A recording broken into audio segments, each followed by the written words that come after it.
मुख्यमंत्री डॉक्टर मोहन यादव ने क्षेत्रीय शिक्षा संस्थान भोपाल में आयोजित 52वीं राष्ट्रीय बाल वैज्ञानिक प्रदर्शनी 2025 में कहा कि पीएम मोदी के नेतृत्व में भारत ने अपनी एक अलग पहचान बनाई है। आधुनिक विज्ञान का सहारा लेकर हमारे प्रधानमंत्री नरेंद्र मोदी सेना के जरिए पाकिस्तान को भी धूल चटाने का काम करते हैं। ऋषि और मुनि दो अलग शब्द हैं। इन दोनों शब्द के मर्म को समझेंगे तो वैज्ञानिक परंपरा को समझने में सफलता होगी।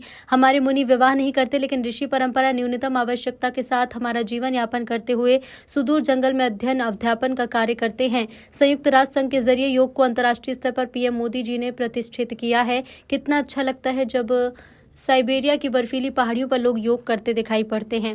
चीन से लगाकर पाकिस्तान तक कई मामलों में हमारी नहीं बनती, लेकिन योग वाले दिन पाकिस्तान वाले लोग भी योग करते संयोग से ही सही नमस्कार तो भारत को ही करते हैं। ये श्लोक हमारे प्राचीन ज्ञान की गहराई को बताता है।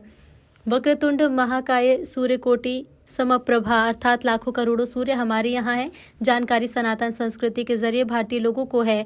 जो अंगदान करता है हम उनको गार्ड ऑफ ऑनर देकर साइंस के इसी भाव को रेखांकित करते हैं। अंगदान से कई लोगों का जीवन बचता है। यत् पिंडे तत् ब्रह्मांडे, अर्थात जो पिंड सूक्ष्म जगत शरीर में है वही ब्रह्मांड में भी है।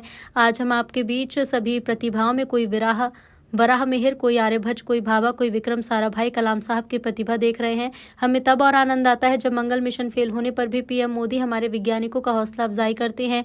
विद्या, तर्क, विज्ञान, स्मृति, तत्परता, क्रियाशीलता, इन 6 गुण के आधार पर अपने जीवन से विज्ञान की गति आगे बढ़ाई जा सकती है। अनुसंधान और प्रशिक्षण परिषद और राष्ट्रीय बाल वैज्ञानिक प्रदर्शनी का 52वां राष्ट्रीय आयोजन मध्य प्रदेश में आज 18 से 23 नवंबर तक यहाँ जो हो रहा है, मेरी अपनी ओर से स्वागत। इस अवसर पर माननीय मंत्री विजय शाह जी, माननीय मंत्री राव उदय प्रताप सिंह जी, माननीय मंत्री श्रीमती कृष्णा गौड़ जी, माननीय विधायक भगवान दास जी सबनानी, यहाँ होने वाली इस बाल वैज्ञानिकों की जो प्रदर्शनी का उद्देश्य इस पूरे आयोजन का विज्ञान के प्रति हमारी युवा पीढ़ी को सजग करना, उनके मॉडल का प्रदर्शन कराना, बच्चों में जिज्ञासा जागृत करना, परस्पर इस वर्तमान के शैक्षणिक सत्र के साथ साथ उनको विज्ञान को लंबे समय तक जोड़ना।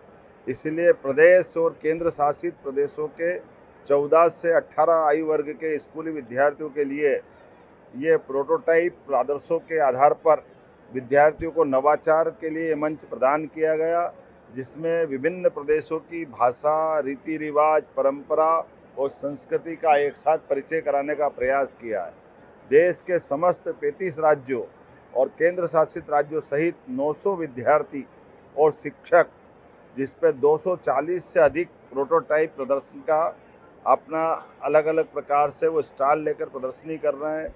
प्रतिदिन लगभग 2000 विद्यार्थी और आम जन के साथ इसमें व्यवस्था की गई, वो एक बार में यहाँ दर्शन कर सकते हैं, देख सकते हैं, अपने को समझ सकते हैं। विभिन्न वैज्ञानिक संस्थाओं जैसे आंचलिक विज्ञान केंद्र, आइसर, मैनिट, आइसेक्ट और ग्लोबल स्किल पार्क के वैज्ञानिक सहभागी विद्यार्थियों के साथ वैज्ञानिक वार्ताओं के आधार पर विविध सत्रों का संचालन करेंगे और प्रत्येक विद्यार्थियों के लिए भी 30 मिनट की प्रश्नोत्तरी इसमें रखी गई है। सायंकाल कई प्रकार के विरासत से विकास वाले कार्यक्रमों का भी आयोजन हमारे मंच पे किया जाएगा। ऐसे पूरे आयोजन को मैं अपनी ओर से बधाई देता हूं और आपके माध्यम से अपील करता हूं कि विज्ञान के जिज्ञासु सभी वर्ग के भी लोग आए और हमारे विभिन्न प्रकार के अलग अलग मॉडल को देखे, समझे। वर्तमान के दौर में आज स्टार्टअप को बढ़ावा देने का समय है। इसी प्रकार के कामों से राज्य भी आगे बढ़ता है। यशस्वी प्रधानमंत्री नरेंद्र मोदी जी के नेतृत्व में भारत सभी क्षेत्रों में जब प्रगति कर रहा है तो हमारे नई प्रतिभाओं को प्रोत्साहन देने की भी आवश्यकता है। मुझे प्रसन्नता है कि भारत सरकार के साथ हमारी सरकार भी कदम से कदम मिलाकर लगातार ऐसे कामों को प्रोत्साहन दे रही है। मेरी अपनी ओर से इस पूरे आयोजन के प्रति बधाई, शुभकामनाएं।